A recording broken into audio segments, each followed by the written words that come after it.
défense des épouses contre nous. Donc c'est sa spécialité, le coaching dans les foyers et tout. En tout cas, il est très suivi partout dans le monde. Elle fait des conférences en France, ici et tout ça. Je pense que c'est ma femme qui l'a fait. Alhamdulillah. Trop branché là. Ah ouais, c'est ça, effectivement. Moi, j'ai déjà vu, il y a une vidéo qui tourne en ce moment. Donc, elle a tenu vraiment à venir saluer papa et avoir des bénédictions auprès de lui. Elle est aussi invitée à la pause de la pierre, donc voilà pourquoi j'avais inventé qu'elle devait venir. Alhamdulillah, elle a dit 15h à 14h50, elle m'a appelé. Moi, je n'étais pas là. Elle dit, là, elle m'a embarqué. Donc, voilà un peu ça. C'est l'esprit même de faire fixe de la communauté. La sagesse, faire fixe la prière en islam. La sagesse est dégagée pour l'esprit théologique pour cette raison. Il y a aussi la ponctualité, la patience, beaucoup de choses. Soyez la bienvenue.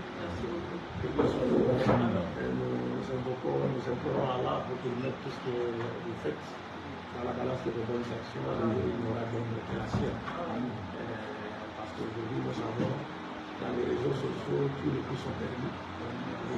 Aujourd'hui, la religion la plus attaquée dans le monde, dans les réseaux sociaux, c'est l'islam. Donc chacun de nous, dans son domaine, selon, dans la limite de ses connaissances, est appelé à défendre l'islam. Non seulement à défendre l'islam, mais à présenter l'islam, présenter les preuves de l'islam, et aussi à défendre l'islam.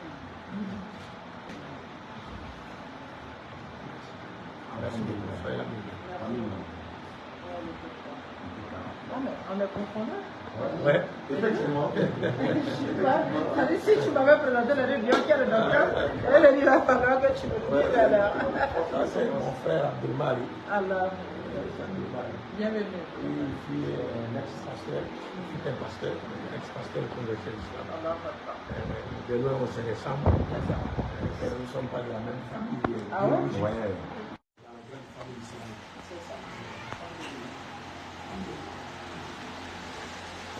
Bonne arrivée. Merci. Donc on va suivre le docteur en Vous allez m'envoyer les liens de... Ok. Inch'Allah. Les femmes dans la femme là-bas, parce qu'elles ne peuvent pas. Elles sont tellement contentes. Ah, ok. Ouais, on en parlait.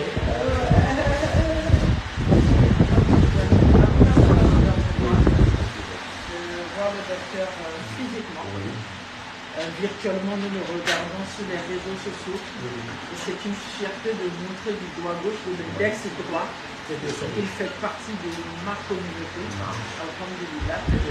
Et venir vers vous et puis prendre votre bénédiction, c'était d'avoir une priorité pour nous. J'ai la chance de connaître ces deux garçons. Voilà. Et puis, en tout cas, c'est un honneur d'être là et d'avoir votre part de bénédiction. Nous en avons besoin. Parce que quand la langue et le cerveau doivent travailler, il faut vraiment un contrôle spirituel. Voilà, il dit la grâce de Allah subhanahu wa ta'ala. Donc je suis là pour avoir cette bénédiction. Allah lui-même prenne le contrôle à chaque instant de mon émission et surtout de ma langue. Parce que j'ai toujours dit que la notoriété que ton père a créée, c'est pas facile de gâcher cela. Mais quand toi-même tu crées une notoriété, il suffit d'une petite chose pour que tout s'écoule. Il faut faire très attention.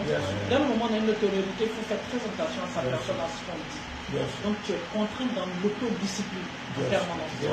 En tant qu'humain, on est aussi exposé à dévier, à pécher. Donc c'est bon d'avoir la bénédiction de certaines personnes comme vous. Voilà. Donc c'est pour ça que je suis là. On va avoir la bénédiction. D'ailleurs, le prophète Mohammed nous a mis en garde contre l'effet de la langue. C'est pas pour rien. D'ailleurs, il a dit que celui qui lui promet de préserver deux choses, sa langue et sa partie intime, lui promet le paradis. La langue est très dangereuse. Peut-être contre et pour. Surtout lorsqu'on passe sur les réseaux sociaux, on parle d'une religion telle que l'islam, on n'a pas droit à l'erreur. Lorsqu'on veut aborder un sujet qu'on ne maîtrise pas, il faut se référer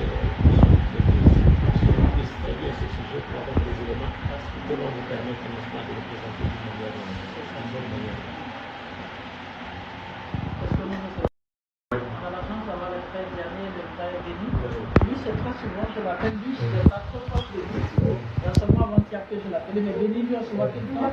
La dernière fois, je lui disais, mais envoie-moi le doigt de Moïse, on prend avant de la prise de parole. Je veux son français. Dis-moi texte. Et puis, ben, il me l'envoie par WhatsApp. Donc, souvent, lui, je me refais de toi. Voilà, parce que moi, c'est ce que je dis. Je dis, moi, j'ai appris le test sur l'humanité. C'est-à-dire lui-même en tant que tel. Sa psychologie, sa manière de concevoir, de comprendre, voilà, entre ce qu'on lui dit et ce qu'il comprend. Et la fin du message, moi, c'est cette étude que moi j'ai faite. Mais l'islam, je ne fais que lire le Coran. Je ne fais que faire mes prières. Donc j'apprends tous les jours. Donc je ne suis pas ancrée. Voilà, je ne suis pas malmatou, je ne connais pas bien le Coran en tant que tel. Je ne fais que la lecture, alors que le Coran, la lecture et l'explication, ça n'a rien à voir. Voilà, donc quand je me suis à la télé, je me dis, mais c'est que nous, on n'a même pas posé bien. On n'a même pas la petite section de ma tête. Voilà, il va falloir qu'on donne la main pour qu'on nous envoie là-bas. Voilà, et qu'on le veuille ou pas, l'humain est lié à c'est vraiment le physique humain, à la spiritualité. Donc c'est ce que j'essaie d'harmoniser. Voilà, c'est-à-dire le triangle de la vie, c'est-à-dire spiritualité, coutume et humanisme. Voilà. Donc quand je vois les sachants comme vous, je cours rapidement, voilà. C'est ce qui est, effectivement. Donc je cours rapidement et puis je vais venir trouver la forme. Nous sommes des élèves. Mais dites-vous simplement que ce n'est pas un élève. Ce que vous faites, c'est vous qui avez que ça fasse ici. Parce que je vous dis, par exemple, sur les questions féminines, nul n'est plus éloquent que la femme. Elle m'a fait bien traiter les questions relatives à la femme. Moi, je pense que c'est ça même l'esprit du Coran. Lorsqu'une femme aborde une question de la femme, c'est beaucoup plus mieux que lorsque cette question est abordée par un homme. C'est cela. Ouais, c'est la femme connaît mieux la femme que l'homme. Et l'homme connaît mieux l'homme que la femme. C'est tout le monde mieux que tout le monde. Déjà, ce que nous faisons et ce que vous faites, c'est un signe, c'est-à-dire un signe manifeste et évident de notre statut de père. Parce que le prophète Mohammed nous a annoncé cela. Il arrivera un moment où les gens vont dénaturer les enseignements prophètes, ils vont dénaturer et détourner les autres de ces enseignements. Alors sachez que celui qui se lèvera pour faire retourner les gens à ce message-là, celui-là est un plan. Celui-là est un plan. En réalité, ce que Dieu nous a permis de faire, c'est un travail qui devait être fait par les grands humains. Les grands humains. Pour le moment, il ne parle pas. C'est pourquoi moi je parle souvent de la nécessité de faire sortir l'islam, n'est-ce pas, de là où il est pris en otage, c'est-à-dire entre 4 000 de parce que l'islam, c'est une religion universelle, c'est une religion qui est destinée à toute l'humanité. Les valeurs spirituelles et morales de l'islam, ce sont les valeurs qui doivent sauver cette humanité. Or, aujourd'hui, beaucoup de savants, même les occidentaux, après avoir étudié l'islam, ils ont confirmé cela.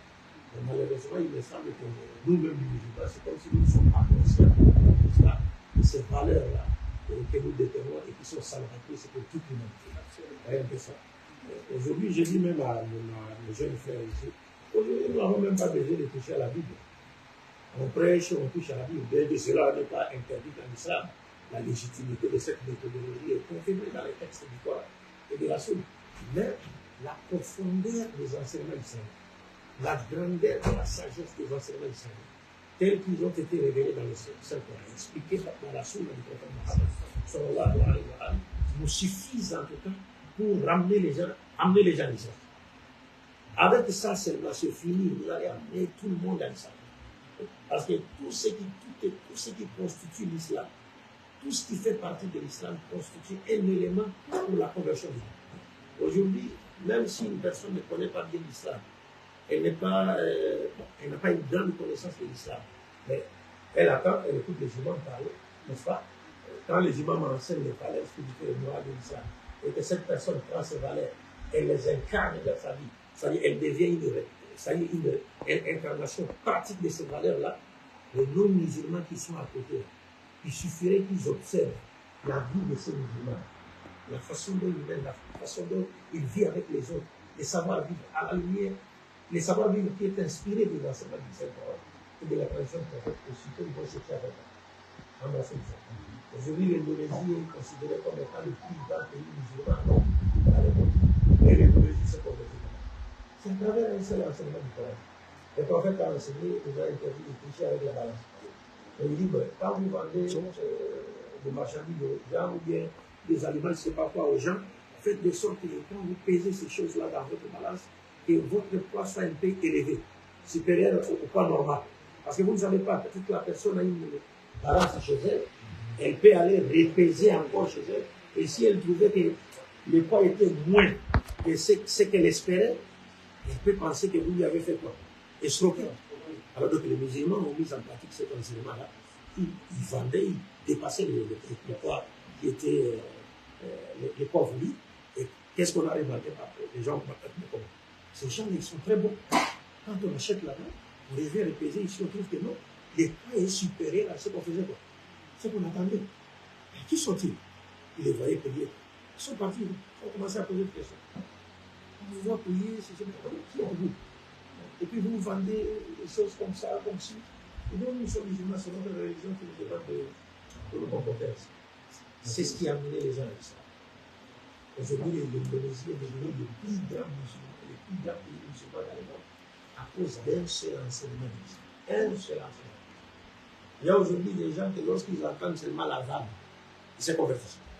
Si le muezzin a une belle voix et sait bien faire la vanne, cette belle voix-là, c'est va amener les gens à l'islam.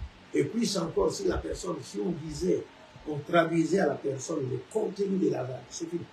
Il dira, mais il n'y a pas une seule forme de l'appel à la prière qui soit pas supérieure, qui soit plus belle que celle de l'islam. Dites-vous que ce n'est pas être là. Et que Dieu mette ce que nous faisons dans la place de bonnes actions, qui nous affermisse dans sa voie, qui nous accorde une bonne vie dans la soumission à sa volonté, et qu'il continue à faire de nous une fierté pour l'islam, dans ce terme-là, dans ce monde-là et aussi dans le-delà.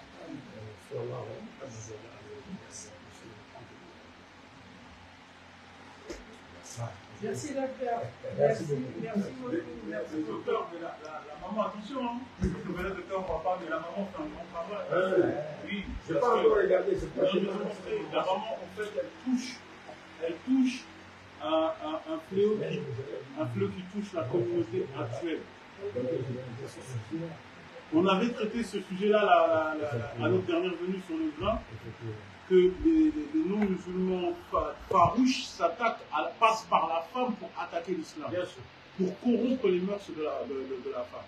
Et la sœur ici présente fait, moi j'ai vu certaines vidéos, elle fait un travail pour essayer un peu de laisser les sœurs dans les rails, parce qu'il y a beaucoup d'influences occidentales, on en avait parlé, d'influences occidentales qui, maintenant la femme musulmane s'est troublée, ne sait plus où se trouve sa place, dû aussi à des erreurs d'hommes musulmans qui ne font pas leur responsabilité, on doit dire la vérité, des hommes musulmans qui ont pris les droits de la femme musulmane au nom de l'islam, et ce qui, comme l'a dit le docteur, ça pousse la femme à reprendre ses droits par le Coran et la Sunna, non pas par les influences occidentaux ou le féminisme, le néo-féminisme et toutes ces choses-là. Et la sœur travaille sur ce point-là. Moi, j'ai observé ça, je suis inspecteur, j'ai observé tout ça. J'ai observé tout ça. Toi, tu m'as compris. Oui, j'ai observé tout ça, c'est pour ça que je pense. C'est ça. Donc, il faut que les gens réussissent le mariage à la spiritualité. Tant que ce n'est pas fait, ça va être compliqué, il y aura des flambées de divorce. Tant que les humains ne comprennent pas que le mariage, ce n'est pas à nous. Ça veut dire qu'en fait, c'est ce que je leur ai dit. Il y a la part du créateur, il y a la part de la créature. Le mariage, c'est notre la créature. C'est le créateur qui nous impose cela selon les codes. C'est toute une discipline, le mariage. C'est une adoration. C'est l'une des fautes. Voilà, le docteur même confirme que c'est une adoration. Quand on va dire non, tu t'exagères. Le mariage, c'est une discipline, c'est l'ordre. Voilà. Et celui qui n'a pas compris cela, c'est compliqué. Moi qui suis en Europe, je vous le dis, c'est une réalité, c'est un danger terrible. La plupart de nos conférences en Europe, mais c'est compliqué. Je vous dis, il n'est pas fini. Moi-même, à la base, je suis dans l'interreligion, je suis rentré un petit peu dedans avec certains complices. On a voulu enfermer le nom que je suis, on a voulu enfermer en cage, mais j'ai la clé du son. Maintenant, je vois que j'ai une complice avec moi, j'ai maman avec moi. C'est nous, on va devenir la clé. Inch'Allah. sais pourquoi. Toi, tu es à Paris? En ce moment, j'étudie en Égypte. Ah, alhamdoulilah. Sinon, le 9 mars, je dois être à Paris. C'est là-bas que j'ai vu, lui je ne connaissais pas, c'est son association là-bas que j'ai vu en France. Tu as vu, il y a une vidéo qui a été virale. Je disais qu'un enseignant n'est pas mariage. C'est le ça. Voilà. L'islam a demandé aux gens. Voilà, d'ailleurs, on coupait la vidéo. C'était avec. Ils ont donné la partie là où tu donnais des coups un peu au. Oui, et je disais, voilà, une femme arrogante aussi n'est pas mariage.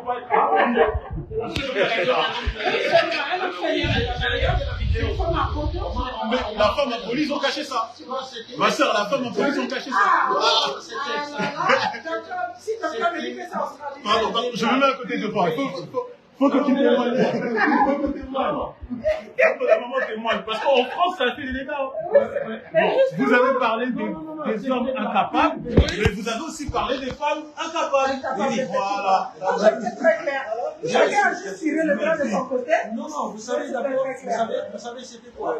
On m'a envoyé la vidéo. Je pense que c'est ma femme qui m'a envoyé la vidéo. Ah. Mais je ne savais pas que c'était la scène. C'était moi. Donc quand j'ai regardé la vidéo, j'ai dit, mais ça c'est la pure vérité. Et puis je me suis dit, wallah, après avoir écouté la vidéo, regardé la vidéo, j'ai dit non, ça c'est une personne qui Dieu vient de susciter parmi les femmes pour remettre les choses. C'est ça que parce qu'il y a des choses qu'on doit corriger. C'est l'association des bénis qui m'a mis dans ça. C'est la banque qui m'a rendu visite et elles sont venues me poser un problème comme ça. On a fini de faire la prière de Maghrib. Alors il y a c'est parti. Il y a une chose. Vous avez appris la langue arabe? Ah non. Non, mais là il faut faire des choses. Dans l'avenir, il faut vraiment vous faire violence. Cherchez à parler la langue arabe. Pourquoi? Parce qu'il y a beaucoup de livres arabes qui sont c'est-à-dire des livres qui répondent aux allégations mensongères sur la femme en islam.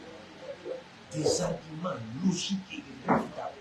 Ou si vous n'aurez pas assez de temps pour apprendre la langue arabe, vous pouvez, c'est-à-dire, vous avez ces livres-là, vous allez voir des imams qui maîtrisent bien cela. Ils commencent à vous expliquer. Ils commencent à vous traduire. Ils commencent à vous traduire. Chapitre par chapitre. Et pour que vous vous imprégniez aussi de ces arguments-là. Ça, j'en ai besoin. Et surtout, on veut vraiment, et je l'avais dit à Béni, on veut vraiment des femmes musulmanes qui soient intelligentes, intègres. Un tiers du patrimoine islamique, c'est notre mère Aïcha. Un tiers du patrimoine islamique.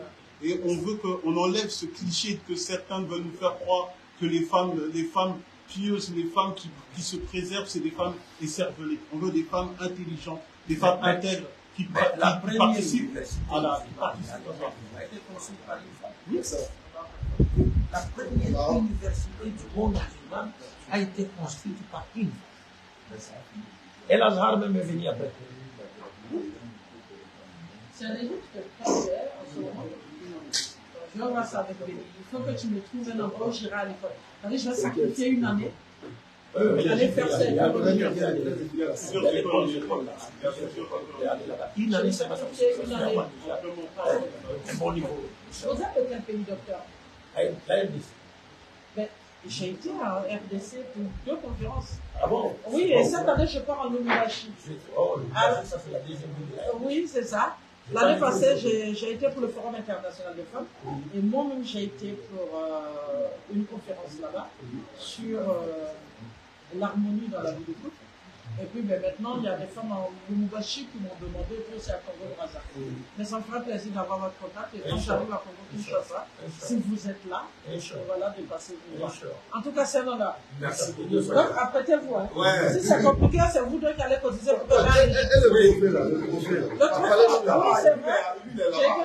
J'ai été nommé meilleure coach-femme de la vie. À Cotonou. Voilà. Et puis, cette année aussi, en février, j'ai été nommé aussi meilleure coach-femme dans les autres. Donc, tout ça, c'est la base.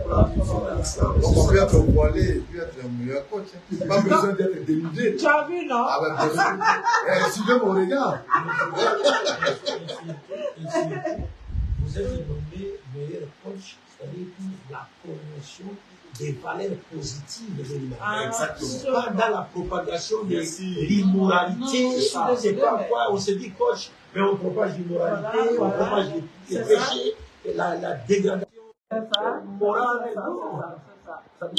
on enseigne des choses qui remettent même en cause nos valeurs positives africaines même. Oui. On remet ça en cause. C'est ce que je dis aux femmes en fait. Les hommes ta vidéo là où tu as mis, je crois, africaine, mais un truc comme ça, et l'Afrique de la voiture. Oui, c'est-à-dire que l'Afrique, chose de modernisme, d'accord, mais l'africanisme d'abord. Oui, c'est clair. Ça veut dire que tant que tu non, mais il n'y a même pas question, de modernisme. Parce qu'il y a une petite nuance. Aujourd'hui, par exemple, l'islam n'est pas contre la modernité. Mais l'islam peut être contre le modernisme. Modernisme, c'est une façon d'un groupe déjà de voir leur façon de concevoir la modernité. Voilà, oui. Non, l'islam n'est pas d'accord avec ça. La modernité avec laquelle l'islam est d'accord, c'est cette modernité qui ne trahit pas, qui ne va pas en contradiction avec les valeurs positives de l'humanité. L'islam n'est pas contre la modernité. On vient de nous expliquer bien fois la modernité. Je dis, la langue là, il n'y a rien de tel. Une chose est de parler, une chose est de se faire comprendre. C'est ça le docteur m'a dit en fait. En tout cas, merci beaucoup, docteur. C'est un honneur pour moi. Et je dis toujours que ce n'est pas un hasard. Comme je l'ai toujours dit, cette rencontre, c'est Dieu qui l'a voulu. C'est connu dans la méchante. Vous pouvez arrêter, connu d'avance. Ça, c'est une formalité, quoi. Et Dieu sait pourquoi il a permis cette rencontre. Parce que vous savez, ce qui se ressemble, ça semble. C'est un peu comme ça. Nous sommes en train de jouer notre partition. Nous ne sommes pas des grands connaisseurs de l'islam. Nous ne sommes pas des grands chirurgiens. Nous avons seulement, lorsque nous nous butons à des sujets que nous ne maîtrisons pas, nous le ferons à nos éléments. Dieu nous a fait la grâce, par sa grâce, seulement c'est la miséricorde de l'islam. Et nous avons fait cette tâche pour que nous puissions servir, rappeler à toute l'humanité, c'est-à-dire les valeurs ou le but pour lequel nous avions été utilisés et dont nous avions été créés et que nous devons à tout prix réaliser ici sur cette terre. Parce qu'un être humain, c'est celui qui est capable de répondre à cette 5 questions. Qui suis-je, d'où suis-je venu, pourquoi suis-je ici, où irai-je et qu'est-ce qui m'attend là? Non, ça, je suis dans le temple de l'enseignement. L'enseignement, c'est pas facile. Hein? Les gens, ils jouent avec l'enseignement, mais l'enseignement, c'est quelque chose de lourd, en fait. Voilà.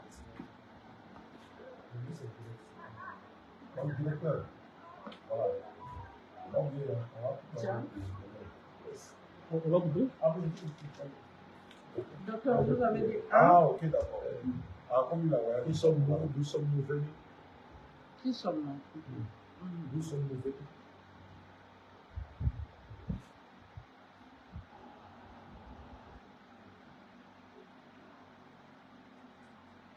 D'accord. Pourquoi sommes-nous sur terre?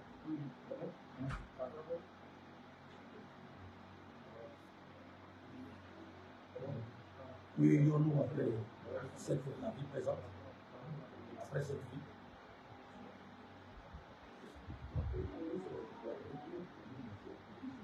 Et qu'est-ce qui nous attend? Qu'est-ce qui nous attend là?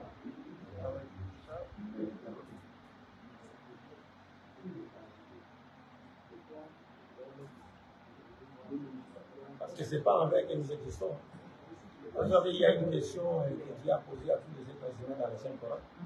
Il dit ont-ils été créés ou se sont-ils auto-créés? Donc si vous savez que, parce que nous tous nous croyons à la loi des causes à effet, c'est-à-dire rien n'existe sans qu'il y ait une cause. Et si nous existons, donc il y a une cause. Et bien, quelle est cette cause des causes qui a permis notre existence? Et si c'est Dieu qui a permis que nous existions sur cette terre, est-ce que nous a-t-il tiré du néant l'existence en vain? Pour rien seulement comme ça? Nous sommes là seulement pour boire, manger, danser, des histoires, etc. Non? Donc si nous existons, c'est pour un noble but. C'est pour un noble but. Et le meilleur d'entre nous, c'est celui qui doit s'acharner à réaliser le but de son existence sur terre. Et là, le Coran nous fixe des principes. Le Coran nous dit, d'abord le Coran place tous les êtres humains sur le même pied d'égalité. Puis il base les critériums de noblesse sur la piété. Lorsque Dieu dit, oh, vous les humains, nous vous avons créé à partir d'un homme et d'une femme, nous vous avons répartis en tribus, peuples, clans, races, et ainsi de suite. Mais cependant, le meilleur d'entre vous est celui qui craint Dieu le plus. Ça, c'est sur le plan vertical. Maintenant, si nous pouvons avoir des divergences au niveau, sur le plan religieux, parce qu'il y a aujourd'hui beaucoup de religions sur terre, mais le prophète nous dit encore, vous devez savoir que sur le plan horizontal, le meilleur d'entre nous, c'est celui qui est utile aux autres. Le meilleur d'entre vous, c'est celui qui est utile aux autres. Ouais. Qu'il soit musulman, qu'il soit non musulman, c'est celui qui est utile aux autres. Tu es utile à ta famille, tu es utile à tes proches, tu es utile à ton pays. C'est celui-là qui est le meilleur sur le plan horizontal. Mais sur le plan vertical, le meilleur, c'est celui qui fait Dieu le plus. C'est bien ça.